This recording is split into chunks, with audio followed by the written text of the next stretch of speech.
Call of Duty World War II. Call of Duty World War II. So we can talk about everything but the score right now. And if you want to see the score, you can come back and check that out later this evening. Oh, what a tease. Or you can try and guess what the score is from the way Dan talks about it. You could actually do that. And this is always, I always find this a challenging game to review because it is 3 different games at this point in time. And has been for like the last 3 to 4 years. Yeah. So we got, campaign, multiplayer, and zombies. 3 very different entities in one package. Which is the weakest? Which is the strongest? The weakest for me was the campaign. Interesting. By a long shot. Long shot. Yeah, it was definitely the weakest part of the entire experience. But the multiplayer and the zombies were both excellent, so they pulled it up quite a bit.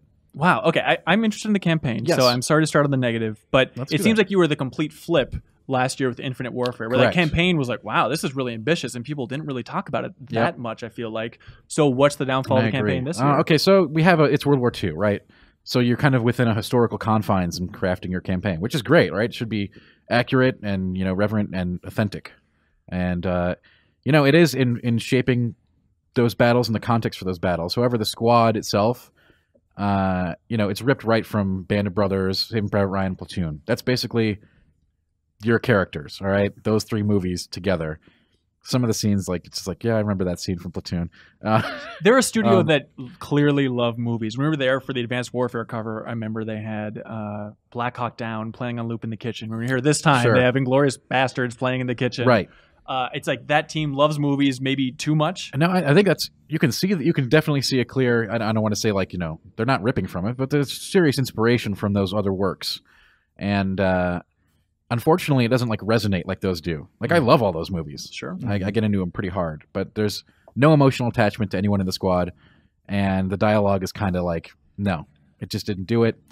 And then there's some, again, I can say whatever I want, but I don't want to get into spoilers if I may. There's some, it ends poorly. It ends poorly. Where I thought Infinite Warfare was very strong. The Allies of course win. Jesus That's a great ending. However, despite that, sure, okay, so maybe the characters aren't great, but there's also just a lot of Call of Duty kill boxes, right? Just go to one position, gun down 100 dudes, go to another position, gun down 100 dudes. Really? It starts to feel a little stale. What did you think of the Advanced Warfare campaign, just to put studio versus studio here? That's true. I thought it would... Narratively, I think it was a little better, but I think it suffered from a lot of the same flaws, except it had giant robots that you had to kill too. Right. Instead, those are now tanks. And a real antagonist now. Yes, and I think that's actually part of it, that we don't have a real antagonist in this, because you're fighting the Nazis, right? Which are clearly an Excuse me. There's no person. There's no Kevin Spacey. Right. Well, that's God. In context, that's even worse. But never mind. Let's let that go. So there's no, you're fighting Nazis. You're obvious, right? But you're not gunning down. You don't have a face against the guy you're chasing after for the whole game, right? The bad guy, the Call of Duty bad man. And so it seems like, at least from the cover story trip, the way they're trying to balance that out is by saying but there's kind of infighting within your little. There is, and I thought the infighting was incredibly downplayed for what we were served up during the cover story trip. Okay.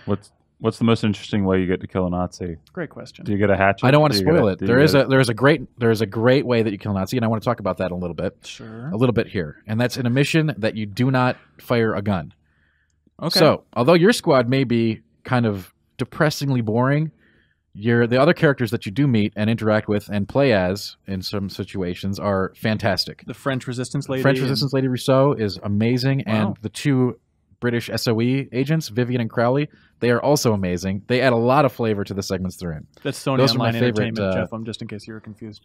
Those are my favorite segments of the game, for sure, by far. And the one deception mission where you infiltrate a Nazi headquarters, as under the guise of being a Nazi officer is really fun. And that's the no shooting level? That's the no shooting level. No German. It's got that Inglourious Bastards kind of feel where you're deceptive and trying not to speak Italian. Right. And you never know what could go wrong, and you're exploring and learning. It's completely different than anything else in the game, and it sets itself apart as a cool set piece. Yeah, that reminds me of the one in, what was it, Ghosts, where it's a heist where you basically don't shoot a gun until the very end. They've done stuff like that before, but this one was really cool, I think, just because of that whole oh gosh, you're surrounded by Nazis everywhere, and all of them want to examine your papers, and you've got to remember where you're from and what you're doing. It's really interesting. What I'm trying to figure out, is it disappointing just in terms of previous Call of Duty campaigns, or is it just overall not a worthwhile experience? Because I still want to play it just to have a cool 2017 crazy budget World War II campaign. It's not bad. I'm just saying it's okay. Yeah. It's in the okay realm, and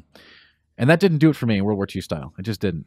It should. I just could not get with the characters. I wanted more emotional impact of the squad together fighting, and just like it didn't happen. But like, okay, is it at least straightforward and understandable in a way that like Black Ops 3's terrible, certainly coherent, awful campaign that is just garbage? Yeah, it's certainly coherent and certainly tells like an authentic tale of the squad moving through Europe during 44 to 45. See, I'm kind of excited to play that because, like, obviously I love Wolfenstein 2, and that's just crazy and all over the place. So I'm kind of interested to play another World War II game fighting against Nazis in a straightforward Saving Private Ryan kind of game. This is very much more like it's grounded. And again, a lot of stuff we'll talk about in the other segments of the game if we're going to get to those. Like, certainly the gunplay is great. I'm so glad that I don't have to power slide or wall jump or any of that other stuff anymore. And you know, I loved that stuff when it was introduced in Advanced Warfare, their last game. Yeah. But I think after just 2 years of it, it's just like I want to stop worrying about coming up overhead on the top of guys and just enjoy the snap of a Garand just shooting, you know? Yeah, I can't wait to hear that ting, the M1 like tinging at the end of the clip. You know, it works. It really does call back to boots on the ground action. And it does work at that. It's great at that. Yeah. So multiplayer itself. Multiplayer is awesome. And for that, for some of the reasons I was just explaining, like forget having to worry about all that crazy speed. And more so than that, like more so than just going back to boots on the ground, they really did a great thing with class identity here with the division system. So like you can really identify with your character and the weapons and the abilities they get when you say, hey, I'm going to go mountain. So hey, you're a sniper. You get all kinds of sniper weapons, all kinds of sniper abilities. It's very thematically correct, but at the same time giving you the freedom of a loadout that Call of Duty is known for. So that was really cool. They did a great job with that, and it feels better paced. You know, just the map design, or what are we talking here? Not for map design, just the weapons I'd say are the best. Like I had so much fun with Expeditionary, the incendiary shotgun shells. Like you load those puppies up, you just tag somebody, and they're going down. Wow. What about the big Omaha Beach social area? Great. Yeah, it's awesome. Great. It's awesome, and we actually saw some stuff we didn't see during the cover story. Oh. They have an R&R like card table. You go there and you can play like 20 different like old school Activision games. And I mean old, I mean like Atari. Hang on, stop. There's a card table where you can go play Pitfall and That's right. How do they contextualize that? It's the R&R table. So there's like dice and cards, where the soldiers would relax. And then there's just like a CRT. And you click on it, and it's just like, zoop, here's like 20 old school Activision games like Pitfall 2, Demon Attack. I remember that one from the 2600, man. I used to play that all the time. I think there's like 20 of them. There was some, it was in a Black Ops game, right? Where you could play some old Activision games. They've done that before. Okay. They've put other games in their games. In fact, they often do that. Yeah. It's a thing. So I heard all of Destiny 2 is actually playable at the R&R table. I didn't see that there. Maybe it's main question from last time we talked about it on the podcast, where there's that room where it's kind of like a projection theater. The theater. And you could watch live streams and stuff. It's still there. How do they contextualize it? Is it black and white flickery, or is it just booting up a window? On the screen. I didn't actually sit down to watch the thing in there because they weren't playing anything. Because there's no live streams yet. Right. Okay. But the theater is still there, and the hub, the social hub, I think it's very well done. Now, we have the loot boxes and supply crates. Obviously, everyone cares about loot boxes these days, me included. From what we played, it's all cosmetic, and I thought it was really well executed. It remains to be seen, is it going to stay cosmetic in the future, or are we going to get like...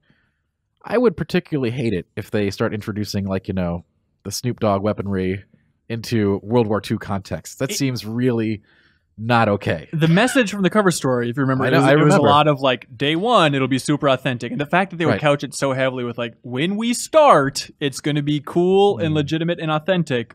It's going to get wacky. And I can only talk about the cool and legitimate and authentic because that's what I saw. Right. And it seemed great. Like really cool pistol grips that we talked about those, what they called them, the Sweetheart grips. Okay. Those are really cool. Like for the pistol, like the inlays. Those are really sweet. Really cool outfits. I don't call them outfits since they're uniforms. If we want to be correct. That's right. Little costumes, Dan Tack calls them. Well, whatever. They're really great, and the whole space is just really fun. I had fun just playing around in there. Like, do you think this is one of those situations where playing at a review event amongst respectful journalists, it's like you're going to have a night and day experience compared to what people are going to have when the game actually launches? Do you worry about it? I don't think so. We had a full HUD. Okay, so. And no one was being a little running around screaming. No, but that will happen certainly. Of course.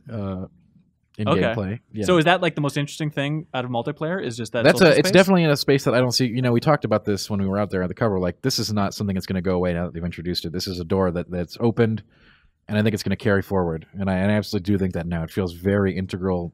The lobby experience feels dead to me. It's just like, wow, how have we not done this before? Like, it's seamless. Like, you're in and out of multiplayer. It's like you're just right back to headquarters. You can queue up for another match immediately while you do headquarters activities. It's really nice. And so when you walk through the door that says zombies are over here, how was your experience? Now, zombies is a whole new entity. My God. And it's changed a lot since we played it for the cover story. Oh, really? Okay. Thankfully, that stage that we got killed on is much easier. And in fact, I will say this is the easiest zombies to get into. And I think I've said that every year. It keeps getting more accessible, though. And this is definitely the most accessible of the zombies. But it still has, frankly, a somewhat sadistic streak in it for the puzzles and stuff. Like, man, there's some wild, crazy stuff. Just like Destiny raid style nonsense? Yeah. Like, just... What? I mean, yeah. It's... You have to beat Pitfall 2. Yeah, without going into too many spoilers. The zombies experience is... I think it's great because you get persistent progression, so you can take your mods with you and craft a character just how you want from one of the templates. Like, you've got offense, support, medic, and that's all new, which is great. Like, playing as a medic is great. You know, the zombies won't attack you, so you can get your friends up really easy. And support and offense. So whatever you want to do, there's a class for you, and then you adjust your loadout from there, which is really nice. And you'll unlock things as you play that carry over forever. Not just like the ability to unlock a piece of bubblegum that gives you to move once, like in some other zombies. So you're doing permanent progression. The puzzles are devious. So it's not just wave-based like previous zombies. Like, you're not just holding out until an X wave and you fight a boss. Now it uses wave and like discovery progression. So like... Do people want puzzles from zombies? Like, I've never really gotten into the mode, but like, if I was getting a group of friends together and said, hey, let's play Call of Duty Zombies, I would not expect some cryptic puzzle solving experience. Half the fun of zombies, and has been for a while, is just discovering those mysteries. Yeah. Really? Yeah. And it's a huge part of the experience now, and it's crazy what they've done in this one. Like, you know that big guy that we didn't kill? Sure. That killed us in the so like this one the big guy you kill, you take his head, right? And it works like a like a projector. You have to go like find like discarded paintings around the town and shine the eyes of the head on the painting, and like Indiana Jones style reveals hieroglyphics, and it's really, and that's just the start of it, man. We're going for a boots on the ground experience. Well, not this. I understand. Hey, Nazi Zombies is all about exploring like the dark part of the Nazi occult fanaticism. Were you ever scared? They do some traditional jump scares that do get you. Okay. Not like, it is the scariest zombies, because that's just mostly because it's like a pure zombie experience where we've had like relived the crazy 80s and film noir before that. Yeah. But I think everybody does great in their roles. David Tennant especially, I think. And okay. I really enjoy the zombie experience, although I think some of the puzzles are maybe too tough for a casual player, and you might have to look them up. Of course. So overall, it's a good package, great package, solid package. Very good package. Okay. Like I said, the campaign was the weak point for me.